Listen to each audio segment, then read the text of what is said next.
Hello everybody, my name is Dratnos, and welcome to This Week in Mythic Plus for the week beginning on March 10th for the North American servers.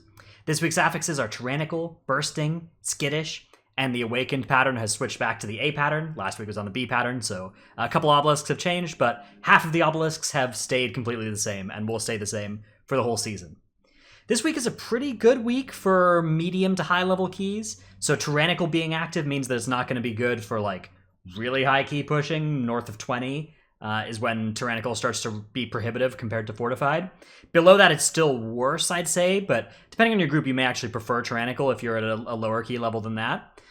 Bursting is one of the better affixes for pushing high keys and one of the worst affixes for doing low keys, because the damage that Bursting does is the same in a 20 as it is in a 10, but your healer should be doing more throughput, so it's easier to handle, and you're going to do the dungeon more slowly.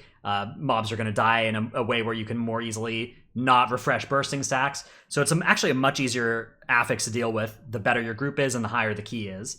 And that's kind of a weird thing. So it makes bursting pretty good for coordinated groups for high key pushing, and it makes it a pretty tough week to spam low keys in, especially if you have questionable or under-geared healers. Skittish, not too bad of an affix if you've got misdirection effects or if you've got tanks with Twilight Devastation is the main corruption that's going to make this not too bad for tanks to have threat, assuming they can proc one of their Twilight Devastations. That should be enough, but otherwise it's again one of the more minorly impactful affixes that can show up at Keystone level 7. And then the Awakened pattern doesn't seem like there's a huge difference between whether the A pattern or the B pattern is a big difference for which weeks are doable with Awakened. We may kind of learn more about that as the meta really solidifies more over the next couple weeks. Anyways, let's get into the dungeons. If you're interested in using these routes yourself, you can get a link to all of them in the description below. So let's start off with Atal'Dazar, like we always do. Atal'Dazar Tyrannical has some challenges. The bosses, have been buffed. Actually, every single boss in here except for Yasma has been buffed over the course of this expansion to be harder, and they're now all in fairly lethal places, depending. It's good that there's not any other affixes active, so that it shouldn't be too bad.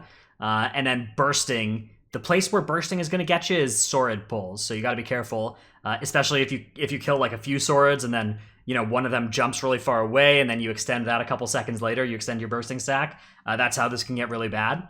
So a way to mitigate that is to snap the Swords. You may see this in places like the MDI. That's where you like jump on one of these little side panels, and then all the Swords will teleport to your tank, and the tank just stays there. The rest of the group stays out on the main pathway, and that can keep the Swords grouped up and help them die at the same time. That strategy is pretty useful this week. If you're interested in learning more about exactly what snapping is, I do actually have a video called "What is Snapping" that explains what it is and how it works. So you may want to do that if you don't know how to do that. Anyways, other than that, Atal'Dazar, not too much else to note. Let's move on. Freehold is a dungeon that also not too bad this week. There's not too much bursting problem. I want to do this first pull, all 9 of these guys. I like doing all 9 of these things together, but given that it's a Tyrannical week, if you start doing this in high key, you really need to save your Bloodlust for the first boss. So split this pull up if you're not going to be able to do it without Bloodlust. It shouldn't be too bad, especially if you can avoid having 5 stacks of bursting rolling while 4 of them are still hitting everybody. That kind of, you either want them all to die at once or you want to take a break from the bursting stacks, let them fall off. I'm also showing a route this week that actually kills all 4 of the Awakened mini-bosses. The much more common strategy is to fight at least one of these with Harlan. So that would normally be Voidweaver Malthier, but since it's a Tyrannical week, I wanted to put up a route that didn't make the boss fight any harder. So if you wanted to switch this route to fight Voidweaver Malthier with Harlan, which is what I would recommend doing if you're a more coordinated group, you'd instead just take Urgroth right there. Then you'd kill Harlan with this thing, and then you could just jump down and kill these guys for your last bits account. And again, the Ravager here will kill all the other people in the pack, so not too much difficulty for that. So that's what I'd advise to a more coordinated group. King's Rest, there's one room where bursting is bad, and that is this room here. So you're going to have to play carefully in here. Some groups like to just YOLO in there and pull all of them, and then have some people use immunities. What you can do is you can have 2 people using immunities and finishing them off while the rest of the group runs back down this hallway and ranges the bursting. That's one option for dealing with this. Or you can just split the room in half. You can do half the blobs, then the other half of the blobs. That's totally up to you. You can do it whatever speed you need to do. Hopefully you'll have enough time either way, no matter what you do. But of course, Tyrannical King's Rest really takes a long time. The last bit of the dungeon, these 2 boss fights can drag on for quite a long time. Shrine of the Storm, there's a lot of bursting enemies in here. So Tide's Age Initiates are gonna burst, and that can be really rough. The first pull is usually not too bad. Like, even if people die in this first pull, it doesn't really matter that much. But people dying in this area, especially like, you know, if these get pulled unexpectedly, if your healer isn't ready for them, or if something flees into them and pulls them, that can start to be really sketchy. Again, you also have options with what you want to skip in here. I'm pretty much all of my routes are going to skip this area because I think that this is the least efficient and more tricky. Not necessarily tricky, but just least efficient, the worst stuff to pull. But you may have a different opinion. You may prefer fighting these things. Definitely one upside of fighting this thing is it gets you that shortcut. And otherwise you're going to have to not have that. So you wouldn't, you know, you're basically in big trouble if you wipe anywhere in this area and you haven't killed this guy. So that's something to keep in mind. And then another thing you can think about is whether or not you want to fight Lord Stormsong before or after the Abyss Dwellers. I'd advise, okay, so if you're going for pure time, if your timer's going to be tight, you should probably fight these things first because that's going to be a little faster. You're going to do a little bit less backtracking. But for safety, it's really nice to kill Lord Stormsong and then get this graveyard active and then fight these things because these are actually deceptively difficult. Even on Tyrannical, this is a pack that can wipe people, and I've seen it wipe people fairly often. I've been in those groups, so be careful of that. Nothing too special about Siege of Boralus routing this week. You know, bursting, you're going to have to deal with some sacks in the first area. That can be a little bit of a pain, but I'd say this is one of the less impactful weeks on the affixes, besides Tyrannical, which does make this fairly hard. Tyrannical, especially on these last two bosses, makes them difficult, and on all the bosses adds quite a lot of time to the dungeon, so that is definitely something to be aware of, but other than that, it's not really a big Siege of Boralus, you know, route-changing affixes week. Bursting is one of the least impactful affixes in Temple of Sethraliss because there's just such a low density of mobs. You're really rarely going to have a meaningful amount of stacks in here, but it does still matter, and it can still catch you, so you got to be careful. And then the main difficulty here is just Tyrannical. Tyrannical Galv, Tyrannical... Basically every boss here on Tyrannical gets a lot more difficult and can last quite a long time, especially if you start getting to the point on Merektha where you get that last spawn of snakes, which can happen in high keys on Tyrannical. That can start to be a pain. If you have stuff like a Fire Mage in your group, that's really, really well suited to these Tyrannical keys, so part of the reason you're seeing so many Fire Mages in these high Tyrannical keys is they're just really nice at shortening these boss fights and bursting through them, especially as the boss fight gets long enough that they're going to get, you know, two combustions. Motherlode, one thing to watch out for is that Peacekeepers are going to give double stacks of bursting because when they die, the jockey that's inside also dies, and so that can get you a little bit. There's not really too much of like a bursting nightmare scenario that can happen here. The only other stuff that applies a lot of extra stacks is the off-duty laborers, but not the end of the world there, so you're unlikely to die to that unless the pull is already kind of going wrong. It can be a little bit tough while you're trying to group all this stuff up with Skittish active as well. I would still advise pulling this part of the dungeon quite a lot. You know, pull this part of the dungeon, pull this part of the dungeon, skip these parts of the dungeon is my preferred way of attacking the Motherlode, and I think a lot of people are used to doing that at this point. You can try to pull this stuff instead, but I think it's a lot worse, so this is what I recommend. Okay, Underrot is the only dungeon, I think, this week where I'm suggesting fighting an enemy with the last boss, and it's actually the Fear guy. So you may see this and you may think, how am I supposed to, you know, I know I can do the Blob or the Spider with the last boss, but I didn't know I could do the Fear guy with the last boss. It's actually really not too bad.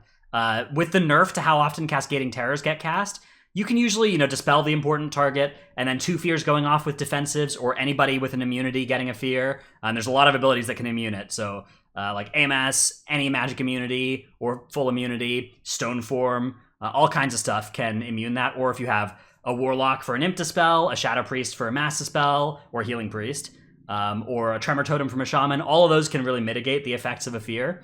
So if you have anything like that, really fighting this with the last boss, even on Tyrannical, this last boss in particular is very favorable to fight an awakened enemy with, and it's really nice to not have to go in this corner. This corner is just so slow, it's so inefficient to go in here. Instead I'm advising, you know, we'll get our full count, then we'll go to the last boss. You get your full count to open the door up, then you go to the last boss, and you get this, and it's inefficient. You know, you're getting extra count that you don't need, and I still think that's the least bad way to handle this Awakened Obelisk. So I would advise trying that out if you can convince your group to do it. You may get, you know, people in your group just like, you know, we're not doing that, we're going to kill this, in which case you got to do that, obviously, but I would advise trying this. It's really not too bad. You can usually kill it before the 3rd fear. and the first and the second are usually not too lethal on this boss fight. One thing to note is that it always fears you directly away from it, so position yourself so that you don't have bad things behind you relative to this guy as those fears are going off. That's the main way that this will cause you trouble. Tol Dagor can actually be a little bit of a pain with bursting. You know, big pulls in the first area can happen, or cannoning stuff down can pretty easily cause bursting to get a little bit out of control. There's a lot of neutral enemies here. These neutral enemies are likely to pull with the boss if you don't pull them earlier. So you have to either make a decision of either we're going to pull them, you know, as part of these trash pulls, and then we'll deal with the bursting then, or we're going to pull them as part of the boss fight, and then we're going to deal with the bursting then, or we're going to try our very best to not pull them, and we're going to be very disciplined with our AoE, and we're not going to pull the neutral mobs at all. That's, you know, that can work, but it is a little bit sketchy. It doesn't always work, so you have to choose between those options and pick one, and don't just, you know, have them come in by surprise and then wipe your group with the bursting stacks. That's a very easy thing to have happen. So for Waycrest, I'm almost guaranteed now on this plan of no matter what doors open, especially on a Tyrannical week, just take this first obelisk and bring it all the way over to the left-hand side. I've been doing this myself in Keys, and this has been my favorite way to deal with a right-hand side door. It's really great on Tyrannical, though, because it means that no matter what happens, you're going to get an easy Bloodlust on the Heartsbane Triad as your first lust of the dungeon. Historically, one of the biggest challenges with getting a right-hand side door was coming up with a way to then Bloodlust Heartsbane Triad efficiently without like missing a Bloodlust use in the whole dungeon. And usually that ended up meaning like you wouldn't pull any bosses, you would like Bloodlust some trash here, and then you would beeline to Heartsbane Triad, and you would end up still getting one less boss Bloodlust on a Tyrannical week like this.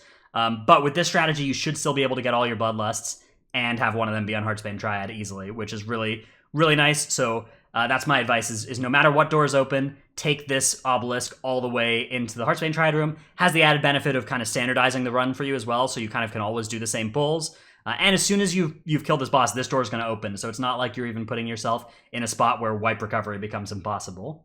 On an affix note, the only real bursting problem area is this courtyard here, so just make sure that you're not going to murder your whole group with Jagged Hound bursting.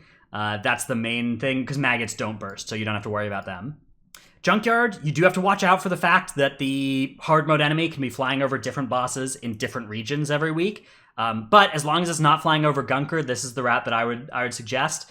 So it's you go left and you can pick up a lot of shockbots really early. So you can get this shockbot. A stealther can even go grab this shockbot and then come back and vanish off this thing. And then you get shockbots here, here, here, and you've got your whole group shockbotted up very, very quickly. You can even go grab you can pick up this one. And you've got just a set of shockbots across your whole group in no time at all. You've got all 5 very, very quickly. You can either get this, and then this, or this is your last one. And then you've got 5 shockbots in your group. Why are shockbots so good? Because their damage scales with key level. So in a hierarchy, shockbots keep scaling up in damage, and they carry your group's damage by quite a lot. They'll be everybody's top damage source in the dungeon. At some point, I kind of expect that will get nerfed.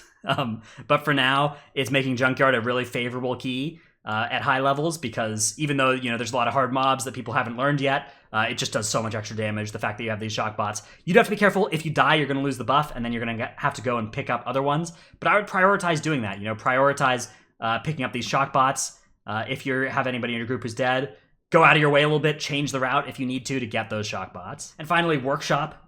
Workshop, again, not too much routing-wise to be aware of. One thing to watch out for is this area, so you can line the Living Waste's Volatile Waste. You can't line the Bursting stacks. And if your group fully wipes here, if you try to pull like all 15 of these Volatile Wastes at once, and you kill a bunch of them, and your group's fully dead, and then the others finish their Volatile Waste cast, you don't get count from them. If you've all died, you're going to lose the tag on them, so you won't get count. If that happens, you're going to be sub 100%. So if you are sub 100%, you will need to check that. You'll need to check to make sure you have enough count. So make sure that like you're at 90% as you're flying up to the bridge here. And if you are below that, you're going to need to grab one of these defense bots. And it's fairly common that you're going to miss a little bit of count in this area. It happens to quite a lot of groups. So just be ready for that. Make sure you're at 90% count when you take the flying machine. Otherwise, add in one of these defense bots with this pull on the bridge. And that makes the trash fairly easy to handle. Other than that, it's just a boss-focused dungeon. Tyrannical Workshop is going to be like that. This boss in particular, the Mechanier's Garden or whatever, Machinist's Garden, and the High Tinkertory I guess that's the place name, not the boss name.